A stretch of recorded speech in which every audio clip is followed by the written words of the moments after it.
நம்ம சேனலை பார்க்குறவருக்கு வர நண்பர்களே 1959ஆம் ஆண்டு சிவாஜி சார் நடிப்பில் வெளியான திரைப்படம் தான் தங்கப்பதுமை. இந்த படத்தில் சிவாஜி சார் கூட இணைந்து பத்மினி நடிச்சிருந்தாங்க.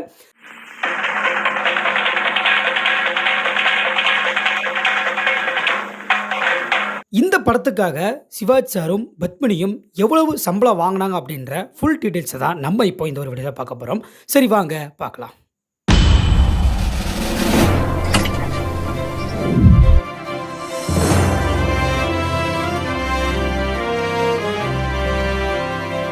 இப்போ சம்பள விவகாரம் பற்றி நம்ம அடுத்து பார்க்கலாம்.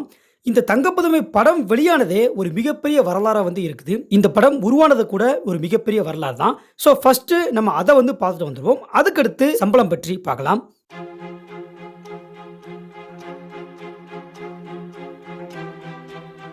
ஆயிரத்தி 1942 ஜூபிட்டர் பிக்சர்ஸ் அப்படின்னு சொல்லக்கூடிய ஒரு திரைப்பட தயாரிப்பு நிறுவனம் கண்ணகி அப்படின்னு சொல்லக்கூடிய ஒரு திரைப்படத்தை தயாரித்து வெளியிட்டது. இந்த தயாரிப்பு நிறுவனத்தில் இருக்கக்கூடிய எம் சோமசுந்தரம் மற்றும் எஸ்கே மொகைதீன் அப்படின்னு சொல்லக்கூடிய 2 பேருமே மிகச்சிறந்த கலை ரசிகர்களாக இருந்தாங்க. இதனாலேயே சிறப்பான திரைப்படங்களை நம்ம மக்களுக்கு கொடுக்கணும் அப்படின்னு சொல்லி ரொம்ப ஆசைப்பட்டாங்க. அப்படி தான் இந்த படமும் உருவாயிருக்கு. அதாவது இந்த கண்ணகி திரைப்படம் எப்படி உருவாயிருக்கு அப்படின்னா, ஐம்பெருங்காப்பியங்களில் ஒன்றான சிலப்பதிகாரத்தை படமாக்கலாம் அப்படின்னு சொல்லி இந்த 2 பேருமே முடிவெடுத்திருக்காங்க. அதுக்கு திரைக்கதை எழுதக்கூடிய ஒரு பொறுப்பை இளங்கோவன் அப்படின்னு சொல்லக்கூடிய ஒருத்தர் படைச்சிருக்காங்க. திரைக்கதை எழுதப்பட்டு படமும் ஷூட் பண்ணி வெளிவந்துச்சு. இந்த படத்தில் பி.யு. சின்னப்பா கோவலனாகவும், கண்ணம்பா கண்ணகியாகவும், எம்.எஸ். சரோஜா மாதவியாகவும் நடிச்சிருந்தாங்க.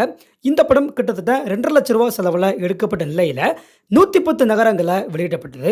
1 கோடிக்கும் அதிகமான மக்கள் இந்த ஒரு படத்தை பார்த்து ரசித்தாங்க. பணம் கொட்டுன்னு கொட்டுச்சு. மிகப்பெரிய வசூல் சாதனையும் அடைஞ்சது. இந்த ஒரு கண்ணகி படத்துடைய லாபத்தை வச்சு கோயம்புத்தூரில் இருக்கக்கூடிய சென்ட்ரல் ஸ்டுடியோஸ் அப்படின்னு சொல்லக்கூடிய ஒரு ஸ்டுடியோஸை லீஸுக்கு எடுத்து அதிலிருந்து கூட படங்களை தயாரித்து வெளியிட ஆரம்பித்தாங்க. காரணம் என்னன்னா அந்த படத்துடைய லாபம் தான். இந்த அளவுக்கு வெற்றி பெற்ற இந்த ஒரு திரைப்படத்தை 50களோட இறுதியில் இந்த படத்தை நம்ம ரீமேக் பண்ணால் என்ன அப்படின்னு சொல்லி இந்த தயாரிப்பாளர்கள் 2 பேருமே திட்டமிட்டிருக்காங்க. அதனால் படத்தை அண்ணாவுக்கும் ஏஎஸ்ஏ சாமிக்கும் திரையிட்டு காட்டியிருக்காங்க.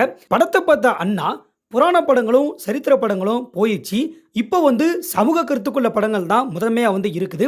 ஸோ இந்த டைமில் நம்ம இந்த படத்தை ரீமேக் பண்ணி வெளியிட்டா வெற்றி பெறுவது கொஞ்சம் கடினம் தான் அப்படின்னு சொல்லி அவர் சொல்லிட்டாரு. ஸோ என்னதான் அண்ணாவும் இப்படி சொன்னாலுமே இந்த தயாரிப்பாளர் 2 பேருக்குமே இந்த படத்தை கண்டிப்பாக ரீமேக் பண்ணி ஆகணும் அப்படின்ற ஒரு முடிவால் தான் இருந்திருக்காங்க.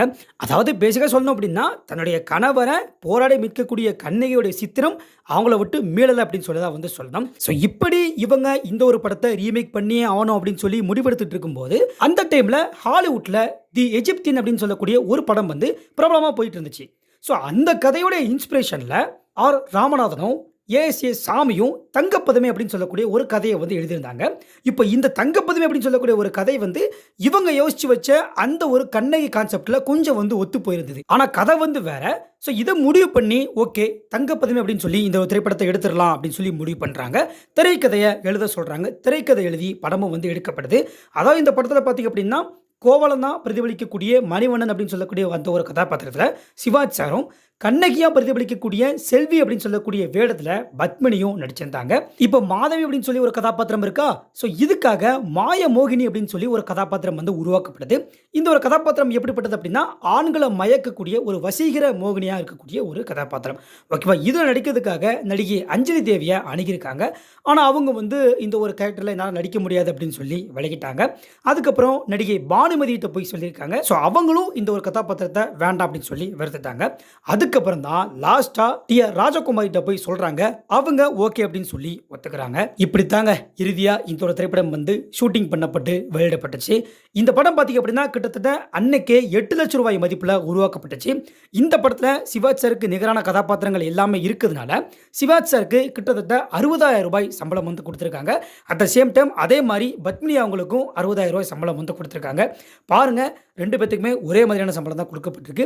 அதுக்கப்புறம் டி.ஆர். ராஜகுமாரிக்கு 25,000 ரூபாய் சம்பளமாக கொடுத்துருக்காங்க. இப்போ நான் சொன்னது தங்கப்பதுமை படத்துக்கு மட்டும்தான். மேபி வேற திரைப்படங்களில் வேற ஒரு கதாபாத்திரத்தை நடிக்கிறதுக்கு வேற மாதிரியான சம்பளங்களை கொடுக்கப்படலாம். அது எப்படி வேணாலும் மாறலாம். அது நம்ம சொல்ல முடியாது. சரி ஓகே. இப்போ இந்த ஒரு வீடியோ பற்றியான உங்களுடைய கருத்துக்களை கமெண்ட் செக்ஷனில் கமெண்ட் பண்ணுங்க. இந்த ஒரு தங்கப்பதுமை திரைப்படத்தை பற்றி நீங்க என்ன நினைக்கிறீங்க அப்படிங்கிறதையும் கமெண்ட் செக்ஷனில் கமெண்ட் பண்ணுங்க. அது மட்டும் இல்லாமல் இந்த ஒரு வீடியோ நிறைய பேருக்கு ஷேர் பண்ணுங்க, லைக் பண்ணுங்க. அடுத்த வீடியோவில் சந்திக்கின்றேன். நன்றி.